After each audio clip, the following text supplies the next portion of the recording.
Vegas has been growing its sports scene at a breakneck pace since 2017, and the NBA is our next target. So with Summer League tipping off today, we're joined by News 3 sports director Brian Salmon and Cassandra Cousineau from Vegas Sports Today to find out if the Valley actually has the appetite to be a permanent home for the NBA. It's Thursday, July 9th. I'm Jesse Merrick, and here's what Las Vegas is talking about.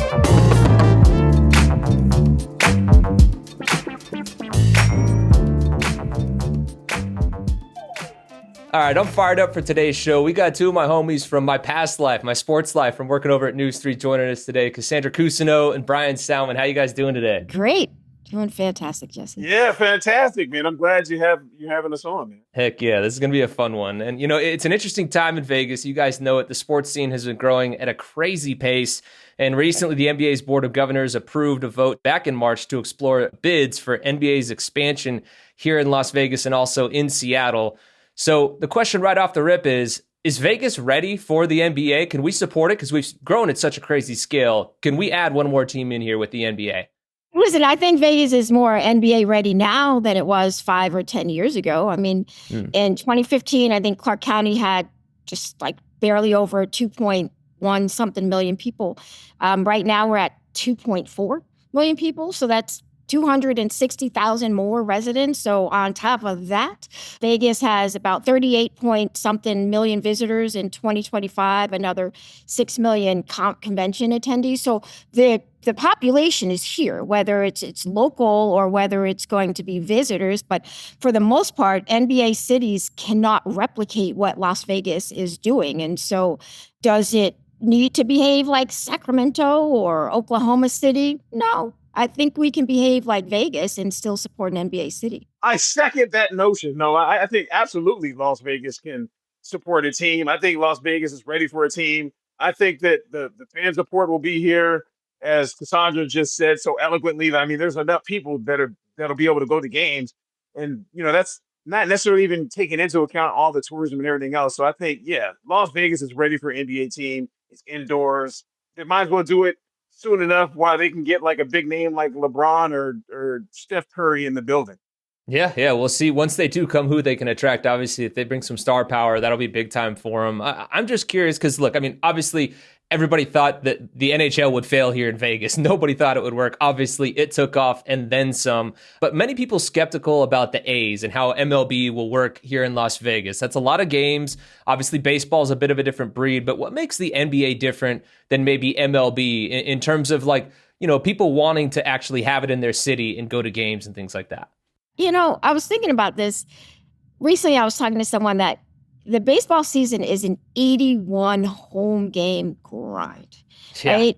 The NBA is roughly 40 home games or so, better national TV ratings and easier tourist consumption. So I think the NBA kind of fits us better because it's a tourist-driven type, an event-driven type of sport as opposed to the Major League Baseball, because I think you're going to ask fans to then become fans of your team instead of fans of the event and the sport.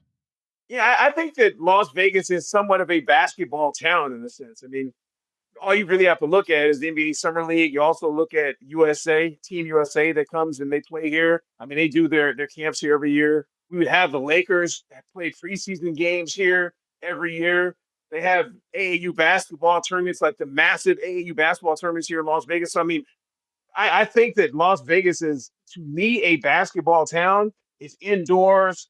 The excitement level, I think, is good for locals to want to go see and be seen. So I think that, and the ultimate roots of Las Vegas as far as sports is concerned, boxing, yes, running rebels, yeah, you know what I mean? Like, I mean, running rebels are like Definitely the foundation of sports here in Las Vegas, and NBA, I think, goes right along with the running rebels. So I think I think basketball do fine here.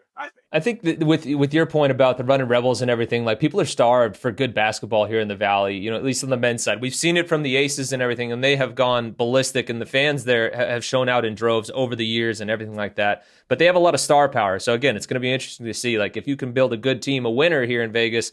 I think, again, we're going to see a lot of those basketball fans come out of the woodwork. But with the fans, I'm so curious what that's going to look like. Because obviously, again, with the NHL and the Golden Knights coming here, like they were good right away. But at the end of the day, like how many NHL fans were there here in Vegas of people that already had like deep rooted fandom for their teams? Like it's not an American sport. It's not our pastime. Not that NBA or basketball is in general. Basketball is a sport that we have deep ties to here. So I think there's going to be a lot of people that have deep ties to their fandom and everything as well. You know, we've already got so many Lakers fans, so many Warriors fans, you know, you name it. There's so many people that have moved here from other areas. Are they just going to bail on their fandom to join on and jump on board with a team that was created for Vegas? Like, is that enough to do it? Well, I mean, not necessarily. If you look at the NBA marketing model, they are heavily marketing individual players. And you have kids and adults who relate to the names on that jersey, whether it is from Miami or New York or Golden State. And so from a merchandising and marketing perspective, there are deeper tentacles, I think, that the NBA is able to get into a fan base in any city, especially Las Vegas. But I will say that winning is a great deodorant for anything. You stop winning and everything stinks. So the Golden Knights winning is a very important part of telling that success story in the city of Las Vegas. I mean, it's 115 degrees out and we're an ice hockey town. I mean, that is crazy. I mean, you've seen Brian out there on the plaza plenty of times with fans going absolutely ballistic for that team. And so I think they have proven that a fan base can coalesce in Las Vegas. But I think the Aces have proven that a fan base can grow with a team. I mean, we were all there when we were interviewing players against a brick wall. Now they've got the third straight year of season ticket sellouts. It's historical what they've been able to do. The biggest thing I think that resonates with me is the fact that the NBA team that comes to Las Vegas will be Vegas born. And that's the biggest thing that Golden Knights fans hold on to, Las Vegans hold on to. It's our team. It was born here. You know, we're not getting the outcast from Oakland or the outcast from Los Angeles. We're getting our own team, our own name. Somewhat like the Aces, even though the Aces came from San Antonio, they were born the Aces here. So it's almost still like a Vegas born team in a sense, right? So I think that there's a rebound. Yeah, exactly. I think that'll play a huge part in the fact that the NBA team will be 1,000% a Las Vegas based team. And if you're a team of the New York Knicks or you're a team of the Golden State Warriors or Lakers or whatever, and you live here in Las Vegas, I think you're going to definitely want to latch on to your home based team, your Vegas born team. And then, you know, obviously, if they're playing against your team from back home or whatever it is, then maybe you root for your back home team. But other than that, I think the Vegas-born aspect of it will carry the day for the NBA team here. Yeah, and I think that's a good point by both of you guys, just because, again, like Cassandra, to your point, like, you know, the NBA is so much like becoming about player-led and things like that. And I hate this aspect of it, that people are, you know, will follow players around from team to team. But I would imagine that's kind of how we see it develop here in Las Vegas. You know, and again, it is their local team created for them. Whereas with the Raiders, they come out here and look, they're one of the more hated teams in football, to be completely honest. Like if you're not a Raiders fan, you're not rooting for them, you know, so it's a bit of a tough sell there. But I am curious to see how that fandom kind of develops. The other thing that's going to be really interesting is who eventually gets the bid to own this team. Obviously, it is going to be a very valuable franchise. We just talked about the Raiders. Regardless of what the fandom looks like and where they're coming from, whether they're locals or not, they are literally printing cash. They are printing money. Mark Davis is selling off shares because they're making so much money with it here in Vegas. So I'm curious, though, like, does it actually matter, you know, for the team and how they're going to do with who the owner is? We've heard Bill Foley, the Knights owner, throw his name into the hat. Magic Johnson's group is trying to get into the mix as well. Reportedly, Bob Iger and Joshua Kushner, are also trying to get into the mix as well. So is who the owner of this team is something you guys are watching and thinking that it will make a big difference or not? Like, how much of an impact does an owner make in the NBA in particular? So a couple of things. One, the Vegas born is a big deal, whether we're talking about fans or if we're talking about owners, right? Mm-hmm. So with the Aces, Mark Davis is now the owner of that team. Many people don't even remember that they came from the San Antonio, right? So to a lot of fans, they're Vegas born, that team. The A's will not be Vegas born because they are the A's. Everyone is going to remember that. And so this NBA team has like the blueprint now for success. So I think Mark Foley being the owner of an NBA team is a big deal. He also, I think there are 6 or 7 other NHL owners who own NBA teams. And so the league might look at that as more favorable, but I'm going to say the wild card. Josh Kushner and Bob Iger. Yeah. That Ian Kushner should sound familiar to people. His brother is Jared Kushner, the son-in-law of the current president. That could come into play when this team is actually settled in terms of who has any kind of influence. But I don't know, Brian. I mean, you're down there much more than I am. I think Bill Foley might have a lot of influence in this town. I think Bill Foley does have a lot of interest in this town and a lot of influence in the town, excuse me. But as far as the owner, I think 1,000% whomever owns this team will play a huge part in how popular the team is, but maybe not for the reason that you're asking. I think the reason is because, like, say you have an owner like Mark Cuban as opposed to an owner like Michael Jordan, I guess, who owned the Charlotte team for a while. If you have an owner like Mark Cuban, someone who pours money into the franchise, like Mark Davis has done with the WBA team, who pours money into the franchise, is all about winning, all about making his franchise one with the city of Las Vegas. If that owner is like that, then I think that the team will be extremely successful, right? But if you come in here and say, like, you're an owner from, I was going to say Montana. Bill Foley's from Montana. Yeah, Bill Foley's from Montana, yeah. I was going to say that. If you say you're an owner from, like North Dakota or something like that, you have a bunch of money, and you try to bring whatever your North Dakota values are to Las Vegas and try to import it, put that into the team, then, you're fitting like a square peg into a round hole, right? So I think that the owner of that team must be someone who really is a Las Vegan or seems like a Las Vegan, right? So, which Bill Foley seems like a Las Vegan now. Mark Davis thinks like a Las Vegan because he watched the Bill Foley model, right? So I think that's a huge, huge, huge part of it. It needs to be someone like Mark Cuban was in Dallas and completely turned around a franchise that was terrible for the longest time and made it, that they didn't win an NBA championship, right? So, yeah, I think it matters for sure.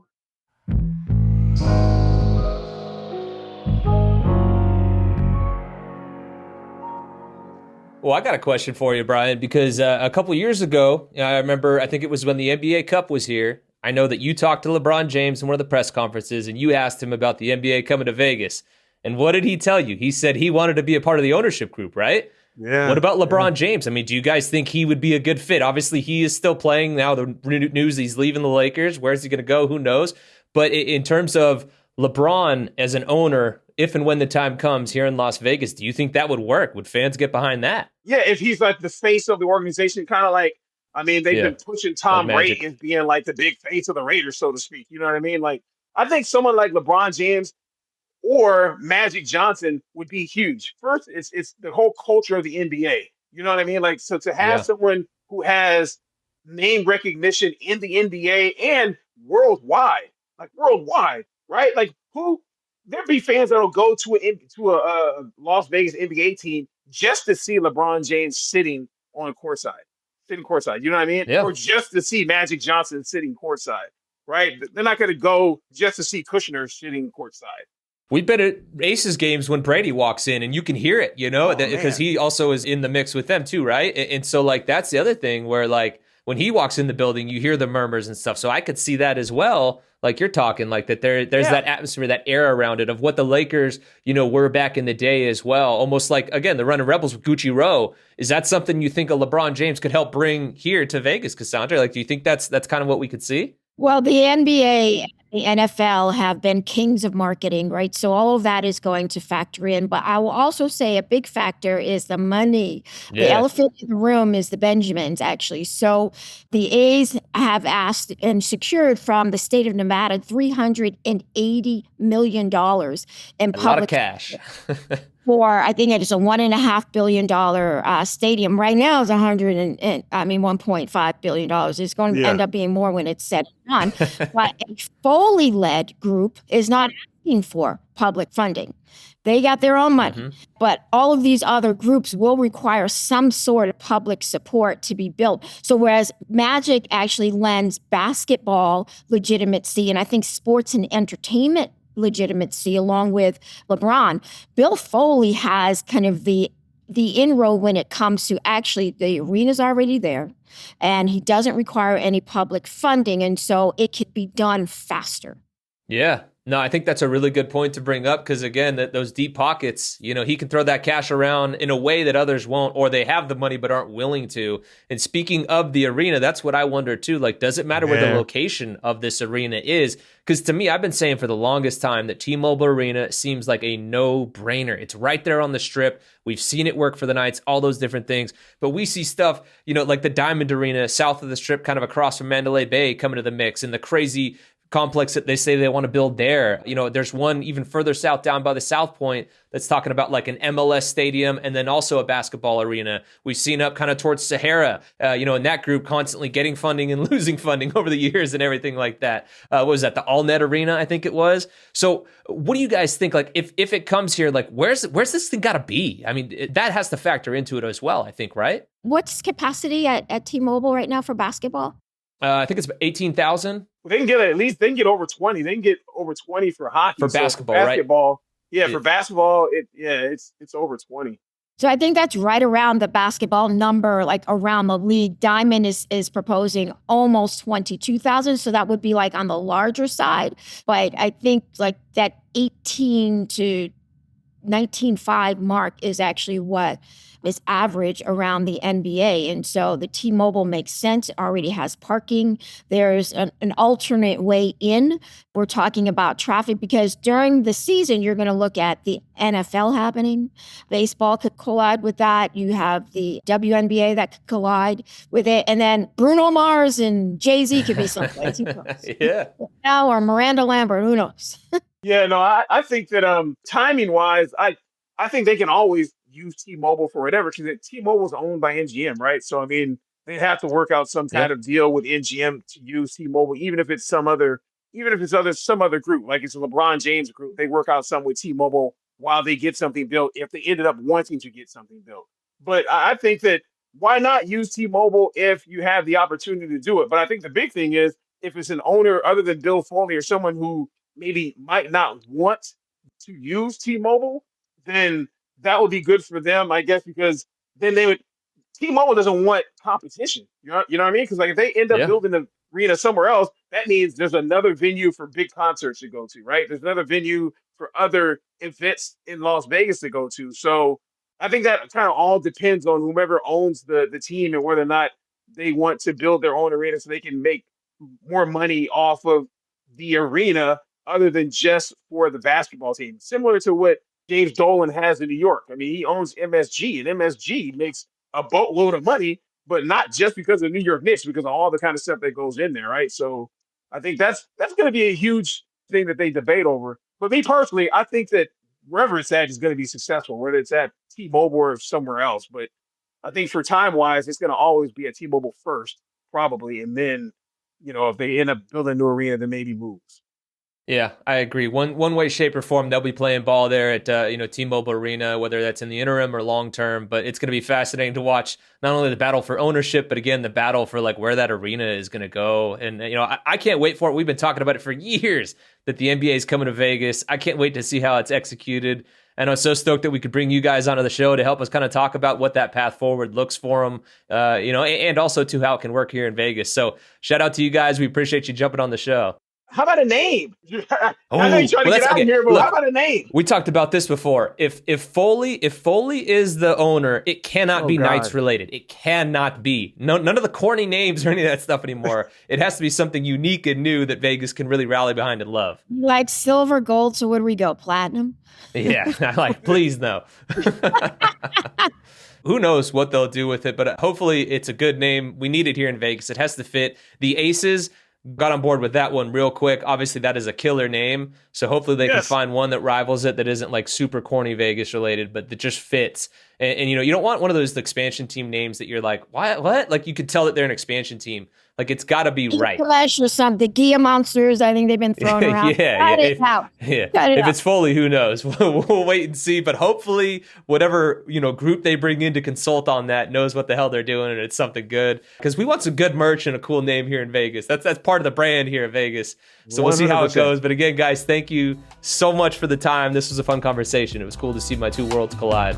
Thank you. Great to see you. Yeah, thanks for having me on, man. It's good to be on with you again.